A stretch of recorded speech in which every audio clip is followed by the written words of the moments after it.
Sylvie Vartan, Françoise Hardy et Sheila, ces stars des années 60 qui nous ont fait rêver.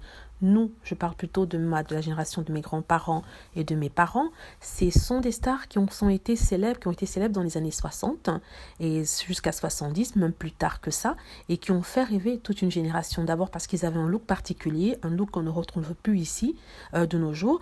Ils avaient du talent, du vrai talent. Ils n'avaient pas besoin, par exemple, comme une nouvelle génération de se déshabiller pour pouvoir vendre leurs chansons.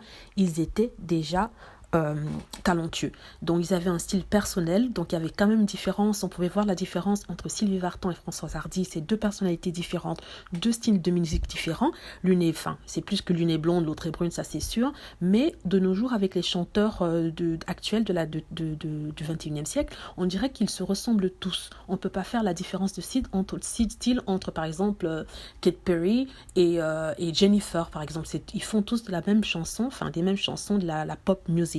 Alors que Sylvie Vartan est différent de Françoise Hardy, qui est différente de Sheila, qui avait un son un peu plus, middle class, classe moyenne. Mais ce sont des stars qui nous ont raconté une histoire, qui avait un passé, qui venait de milieux complètement différents, toujours pour la plupart des milieux assez moins aisés, mais qui avaient une ambition, qui avaient un désir de réussir et de raconter leur histoire. Aujourd'hui, on a l'impression que tout est manufacturé, on a l'impression que ces chanteuses ne racontent pas leur histoire, mais chantent plutôt la vie d'autres personnes.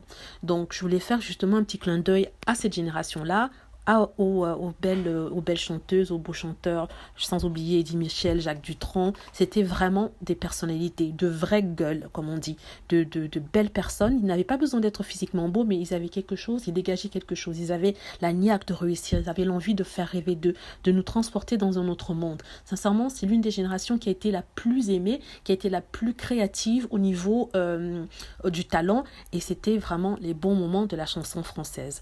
Donc, je souhaitais partager ça avec vous. Si vous avez des commentaires par rapport à cela, n'hésitez pas à le mettre dans la boîte des commentaires. Et vous pouvez toujours me dire quelle chanteuse est votre préférée.